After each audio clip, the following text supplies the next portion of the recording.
Todos lembram desse voto que Jacó fez, e eu estava lendo hoje algo a respeito, e isso me chamou a atenção.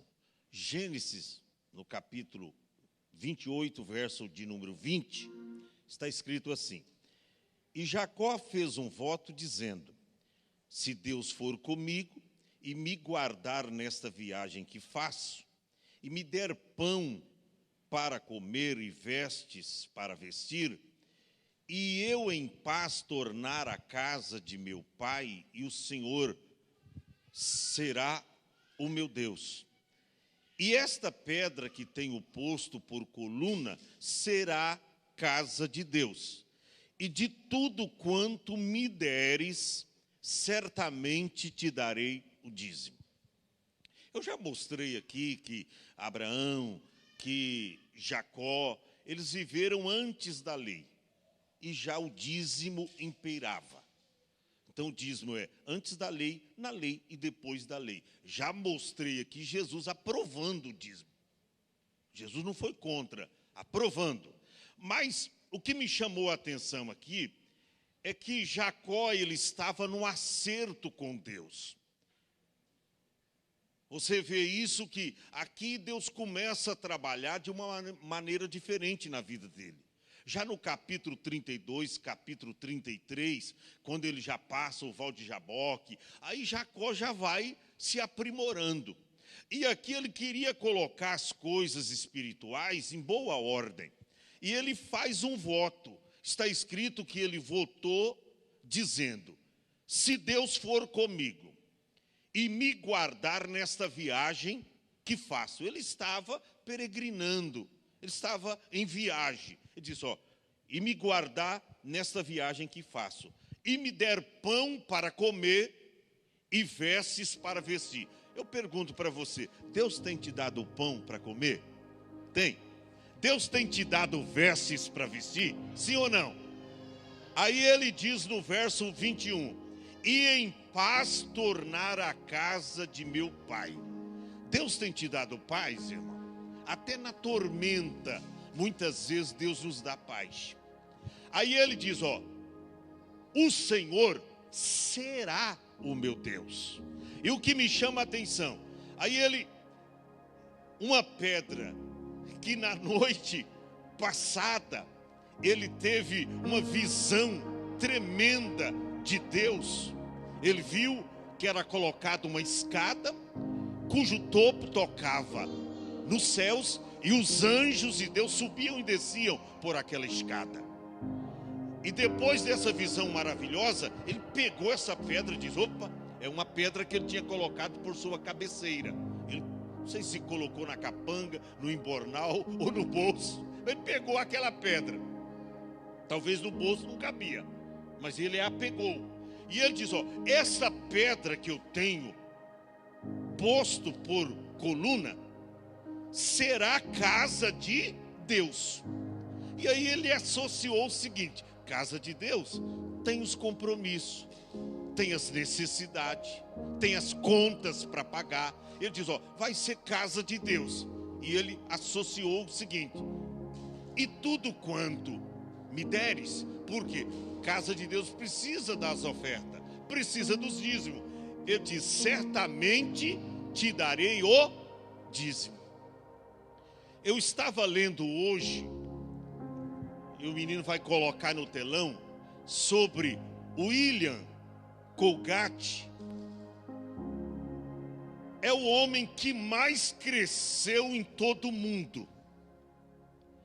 E ali tem uma história dele, que ele trabalhou 2 anos em uma fábrica de sabão nos Estados Unidos, em Nova York.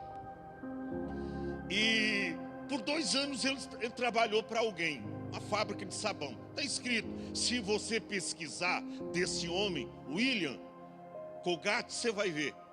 E aí, depois de 2 anos, ele abriu a sua própria empresa.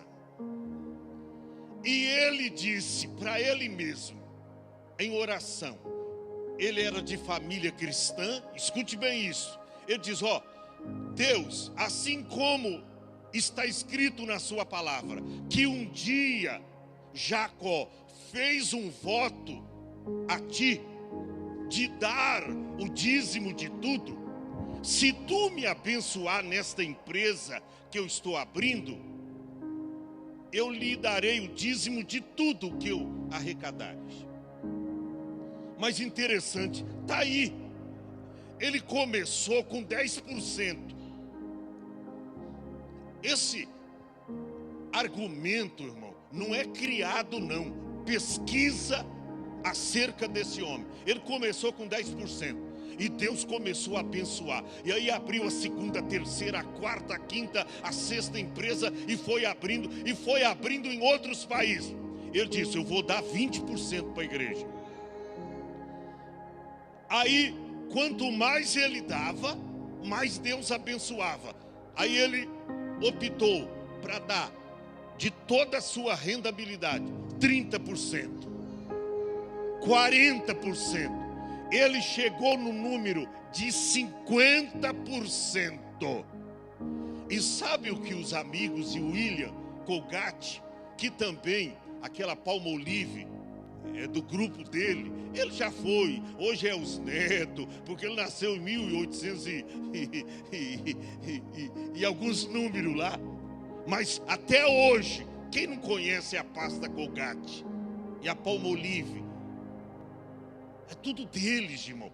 Eles em todos os países do planeta tem os produtos dele, todos os produtos.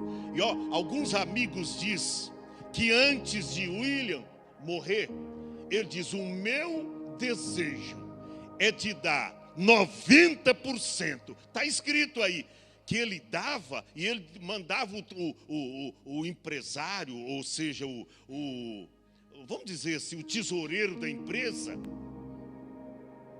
depositar para Deus. Deposita na conta de Deus, ele dizia. Deposita na conta de Deus. E ele começou com 10, foi até a metade dos bens que ele conseguiu, tá? Ele depositava 50%, e os amigos dizem que o desejo dele era viver com 10% e 90% depositar na conta de Deus para fazer a obra de Deus. Irmão, foi o homem que mais enriqueceu nesse tempo. Escute bem isso, irmão. Escute bem isso. Quando você é fiel a Deus, em tudo quanto você coloca as mãos, há prosperidade. Eu conheci um irmão, aliás, eu conheço um irmão que é um irmão muito próspero e muito abençoado na vida financeira. E ele chegou um certo dia para mim e disse, pastor, eu não sei qual é o segredo, mas quanto mais eu sou fiel a Deus nos dízimos, nas ofertas, ele é uma pessoa que também ajuda pessoas não crentes com cestas básicas.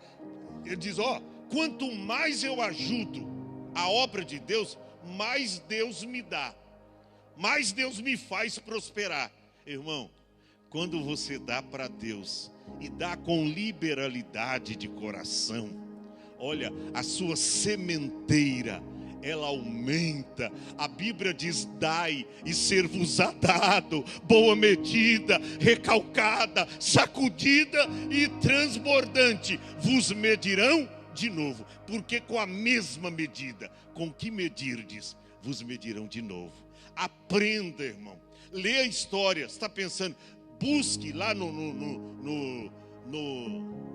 busque lá na internet para você ver, no Google, coloca lá William Colgate, lê toda a história dele. Não é só isso não, era um homem que tinha prazer de fazer a obra de Deus e de contribuir financeiramente.